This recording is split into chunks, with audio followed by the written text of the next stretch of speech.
अस्सलाम वालेकुम दोस्तों, मैं हूं सैयद उमर फारूक अपने चैनल उमर स्पीक्स की एक और एपिसोड के साथ आपकी खिदमत में हाजिर हूं। दोस्तों, इस वक्त हमारे मुल्क में जो सबसे ज़्यादा हर दिल अजीज़ शख्सियत स्टूडेंट्स की जो बनी हुई हैं पाकिस्तान में, वो नन अदर दैन शफ़क़त महमूद हैं, जो हमारे जो मिनिस्टर हैं एजुकेशन के वो बने हुए हैं। क्योंकि जब से ये कोविड का ज़माना स्टार्ट हुआ है तो हर कुछ अरसे के बाद जो वो लॉकडाउन लगाते हैं तो स्टूडेंट्स जो हैं वो इससे बहुत ज़्यादा खुश होते हैं और वो इसी इंतज़ार में रहते हैं कि अब कब शफ़क़त महमूद साहब जो हैं वो अपनी नेक्स्ट प्रेस कॉन्फ्रेंस में छुट्टियों का जो है दोबारा ऐलान करेंगे। और जब वो छुट्टियां ख़त्म करते हैं तो उस वक्त उनके ऊपर और ज़्यादा मीम्स बनती हैं। तो आज की इस एपिसोड में मैंने कोई शफ़क़त महमूद साहब को यहाँ पर डिस्क्राइब नहीं करना है, बट आज क्योंकि इस वक्त हमारे पूरे मुल्क में और almost all over the world हमारी नेबरिंग कंट्रीज़ में भी, पाकिस्तान के जितने भी नेबरिंग कंट्रीज़ हैं वहाँ पर भी ऑलमोस्ट लॉकडाउन का जो है वो सिलसिला चल रहा है। तो इस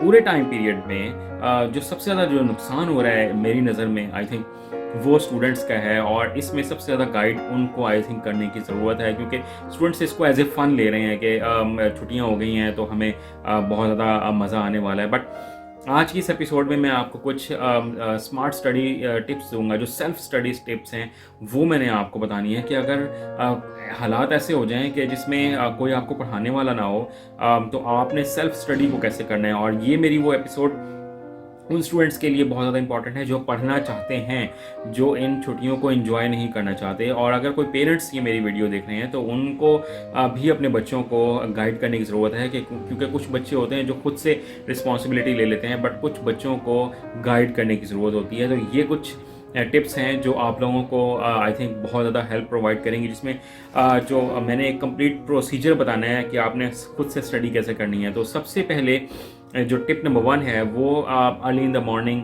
में उठने की है, कि आपने अपने दिन का आगाज़ जो है वो अल्लाह ताला के नाम से करना है। हम सब मुसलमान हैं, और अगर आप किसी और मज़हब से भी ताल्लुक़ रखते हैं, बिलोंग करते हैं, अगर आप किसी और रिलीजन से, तो आप अपने अकॉर्डिंग जो है वो अपने मज़हब के मुताबिक अपने दिन का आगाज़ करें। एज ए मुस्लिम हम सब लोगों को नमाज़ फ़जर से, स्पेशली स्टूडेंट्स को नमाज़ फ़जर से आगाज़ करना चाहिए, क्योंकि आप जितना अर्ली इन द मॉर्निंग उठोगे उतना आपका जो डे है वो पूरा फ्रेश गुजरता है। अब होता क्या है कि जब ये गर्मियों की चाहे छुट्टियाँ हों या इस वक्त जो पेंडेमिक सिचुएशन है जिसकी वजह से जो ये जो स्पेशल हॉलीडेज़ मिली हुई हैं, इसमें स्टूडेंट्स जो हैं वो बहुत ज़्यादा लेज़ी हो जाते हैं। और देर से उठना, जनाब 11-11, 12-12 बजे तक देर से सो के उठना, और फिर उसके बाद पूरा दिन उनका जो है वो लेज़ी गुजरता है, पढ़ने में भी सही टाइम नहीं लगता। उसके बाद कोई मैच लग जाता है, कोई और एक्टिविटी स्टार्ट हो जाती है, तो जिसकी वजह से आई थिंक बहुत ज़्यादा स्टूडेंट्स का नुकसान हो रहा है। तो मेरी आपसे एक रिक्वेस्ट है कि अर्ली इन द मॉर्निंग उठें,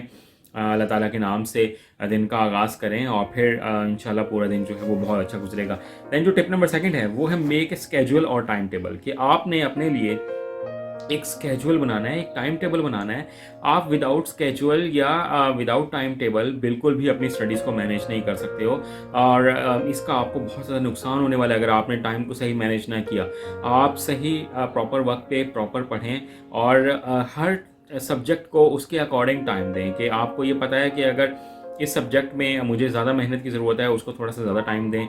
उसके अगर क्रेडिट और ज़्यादा हैं तो उसको थोड़ा सा और ज़्यादा टाइम दें। अगर उसके मार्क्स, आप एनुअल सिस्टम में पढ़ते हैं, मार्क्स उसके अगर ज़्यादा हैं तो उसको थोड़ा सा ज़्यादा टाइम दें, बाकी सब्जेक्ट्स को थोड़ा सा कम टाइम दें। बट मेक श्योर आपने किसी भी सब्जेक्ट को नज़रअंदाज नहीं करना, आपने उसको टेकन फॉर ग्रांटेड नहीं लेना कि ये आसान सब्जेक्ट है, मैं इसको बाद में पढ़ लूँगा, या ये मुश्किल सब्जेक्ट है, इसको ज़रा मैं थोड़ा सा बाद में पढ़ लूँगा, मैं अभी आसान काम कर लेता हूँ। ऐसा बिल्कुल नहीं करना। प्रॉपर टाइम मैनेजमेंट करें। प्रॉपर टाइम मैनेजमेंट नहीं करोगे तो आपको at the time of exam बहुत ज़्यादा प्रॉब्लम आने वाली है, अगर वो चाहे ऑनलाइन एग्ज़ाम हो या फिज़िकल एग्ज़ाम होने तो हैं। बट इस वक्त क्योंकि अगर सेमेस्टर सिस्टम में हम देखें तो ऑनलाइन एग्ज़ाम हो रहे हैं, इसमें स्टूडेंट्स को फ़ायदा तो बहुत ज़्यादा हो रहा है CGPA इम्प्रूव करने में। बट इस वक्त वो ये लोग समझ नहीं रहे हैं कि हम क्योंकि कुछ नहीं पढ़ रहे हैं और फ्री में मार्क्स मिलते जा रहे हैं, ठीक है, तो इसका इनको इनकी फ्यूचर लाइफ में कितना नुकसान होगा जब ये मार्केट में जाएंगे और इनको कुछ नहीं आता होगा। तो फिर इन्होंने बुरा भला कहना है पेंडेमिक को, या अपने टीचर्स को बुरा भला कहना है कि टीचर ने कुछ नहीं पढ़ाया। भाई आपने जब खुद नहीं कुछ पढ़ा होगा तो टीचर्स का उसमें क्या कसूर है। आप जब खुद से कुछ नहीं करेंगे तो टीचर्स ने आपको घर आके नहीं पढ़ाना है, वो सिर्फ आपको टास्क दे सकते हैं, आपको गाइड कर सकते हैं। ये टिप नंबर 2 थी। देन जो टिप नंबर 3 है वो है सेलेक्ट ए बेस्ट स्टडी प्लेस। आपका छोटा घर है या आपका बड़ा घर है, आपने अपने लिए एक डेजिग्नेटेड स्पेशल स्टडी प्लेस बना लेनी है। ऐसा नहीं होना चाहिए कि आप एक घर में मौजूद हों, वही आपका ड्राइंग रूम है, वही लिविंग रूम है, आप वहीं बैठे हुए पढ़ रहे हैं, वहीं पर टीवी भी चल रहा है, सब लोग गपशप भी कर रहे हैं, आप सबकी बातें भी सुन रहे हैं और जनाब आप पढ़ते भी चले जा रहे हैं। ऐसे आप नहीं पढ़ सकोगे। आपने एक चाहे एक छोटी सी जगह है, कोई आपके घर में कोई कॉरिडोर है ऐसा जहाँ लोगों का कम आना जाना है, आपकी कोई बैल्कनी है घर में, या कोई ऐसी चाहे छत पे जाके पढ़ना पड़े, आपको एक सेपरेट प्लेस तलाश करनी है जहाँ पर आइसोलेशन हो, थोड़ी सी सेपरेट प्लेस हो जहाँ पर और ज़्यादा लोगों की इन्वॉल्वमेंट ना हो। ये टिप नंबर 3 थी। देन जो टिप नंबर 4 है वो बहुत ज़्यादा इंपॉर्टेंट है, वो है मोबाइल फ़ोन मैनेजमेंट। अब मोबाइल फ़ोन मैनेजमेंट क्या है कि आपने अपने मोबाइल फ़ोन को मैनेज कैसे करना है। मोबाइल फ़ोन एक ऐसी डिवाइस है that can bring 3D effect in your life. अब 3D इफेक्ट क्या है? ये कोई 3D इफेक्ट वो नहीं है कि कोई मैं आपको 3D मूवी के बारे में बताना चाह रहा हूँ। 3D इफेक्ट ये है कि मोबाइल फ़ोन को अगर आपने सही तरह मैनेज कर लिया या अगर आपने सही तरह मैनेज ना किया तो ये किस तरह से आपकी लाइफ को 3D इफेक्ट में लेके आएगा, जिसमें 3D नंबर 1 है। अगर डी नंबर 1 में बताऊँ, it can bring a distinction in your life, it can bring distinction के अलावा डिस्ट्रैक्शन इन योर लाइफ, और it can bring a distraction in your life, destruction in your life. के आप ये देखें कि आपकी लाइफ में ये डिस्टिंक्शन भी लेके आ सकता है, डिस्ट्रक्शन भी लेके आ सकता है और डिस्ट्रक्शन भी लेके आ सकता है। ये 3Ds हैं। तो आपने अगर सही तरह मोबाइल फ़ोन को मैनेज कर लिया तो आप डिस्टिंक्शन यानी कि आप कोई पोजीशन गेन कर सकते हैं। अगर आप ने पूरे दिन ही इंतज़ार करते रहे कि मेरे किसी बॉयफ्रेंड की या किसी गर्लफ्रेंड की मैसेज आने वाली है या कॉल आने वाली है, तो फिर आपकी लाइफ में ये डिस्ट्रैक्शन लेके आएगा कि आप अपनी स्टडीज़ से किसी और तरफ जाना चाह रहे हो। और अगर आप मोबाइल फ़ोन को किसी और नेगेटिव एक्टिविटी के लिए आप यूज़ कर रहे हैं तो ये आपकी लाइफ में डिस्ट्रक्शन भी लेके आ सकता है। तो ये 3D इफेक्ट है आपकी लाइफ में मोबाइल फ़ोन का, डिस्टिंक्शन, डिस्ट्रैक्शन एंड डिस्ट्रक्शन। तो फैसला आपने करना है कि आपने डिस्टिंक्शन लेके आनी है, डिस्ट्रैक्शन लेके आनी है या डिस्ट्रक्शन लेके आनी है, जिसमें एक ही आपके फ़ायदे में है कि वो आपकी डिस्टिंक्शन लेके आए। तो मोबाइल फ़ोन को सही तरह मैनेज कीजिएगा। दैन जो टिप नंबर 5 है वो है फॉलो ऑनलाइन क्लासेस। जितनी भी ऑनलाइन क्लासेस हो रही हैं, अगर आप ये बहाना करते रहेंगे कि नेट नहीं सही चल रहा, आपकी आवाज़ मुझे सर नहीं सही आ रही मैडम, या मुझे आपके नोट्स सही नहीं मिल रहे हैं, व्हाट्सएप ग्रुप आप सही तरह चेक नहीं कर रहे हो, तो फिर आप उन ऑनलाइन क्लासेस को जब एक दफ़ा मिस कर देंगे, उनको स्किप कर देंगे, तो फिर आप किस तरह से बाकी क्लास के साथ साथ चलते रहोगे।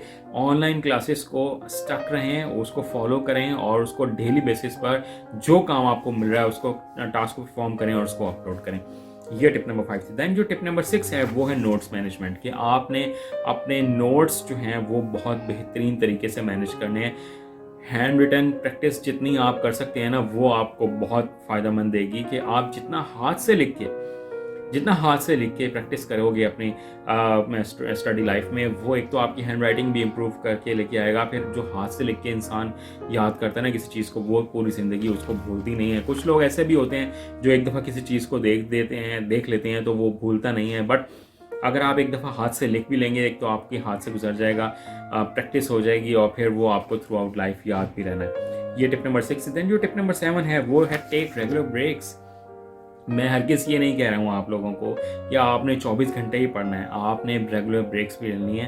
कि आपने 1-1.5 घंटा पढ़ लिया है तो आप थोड़ी सी ब्रेक ले लें, थोड़ा सा इधर उधर चले जाएं, किसी से बात कर लें, कोई टीवी पे थोड़ी सी एंटरटेनमेंट देख लें, उसके बाद फिर 2 घंटे 1-1.5 घंटा पढ़ लें। तो दिन में आपने, क्योंकि सेल्फ स्टडी करनी है, आपने कहीं और नहीं जाना, तो कम से कम भी मेरे नज़र के मुताबिक 6 से 7 घंटे आपको इस वक्त पढ़ना चाहिए। अगर आप नहीं पढ़ोगे तो आपको बहुत ज़्यादा नुकसान होने वाला है। दैन जो आज की लास्ट टिप है वो है सेट रियलिस्टिक गोल्स। कि आपने रियलिस्टिक गोल्स बनाने हैं, कि आपको ये पता होना चाहिए कि मैं क्या चीज़ अचीव कर सकता हूँ और क्या चीज़ अचीव नहीं कर सकता। अगर आप ये समझेंगे कि मैंने 2 घंटे में एक सब्जेक्ट को पूरा ही प्रिपेयर कर लेना है, तो आप आगे दौड़ और पीछे छोड़ वाली कहानी होगी कि आगे का याद होता जाएगा, पीछे का भूलता जाएगा। Set targets according to your mentality. आपको ये पता होना चाहिए कि आपको कितनी देर में एक सब्जेक्ट प्रिपेयर हो जाता है, कितनी देर में एक क्वेश्चन याद हो जाता है। अगर आपकी जो गोल्स हैं अगर वो अचीवेबल हैं तो आपको फ़ायदा होगा। अगर आपके जो गोल्स हैं वो अचीवेबल नहीं है तो फिर आपको बहुत ज़्यादा नुकसान होने वाला है। ये मेरी आज की कुछ टिप्स थी सेल्फ स्टडी से रिलेटेड। आई होप कि आपको मेरी वीडियो अच्छी लगी होगी। वीडियो अच्छी लगी तो इसको लाइक कीजिएगा, शेयर कीजिएगा, कमेंट सेक्शन में ज़रूर बताइएगा कि आप मुझसे मज़ीद किस तरह की वीडियोज़ देखना चाहते हैं। चैनल पर अगर नहीं है तो चैनल को सब्सक्राइब कर लीजिएगा।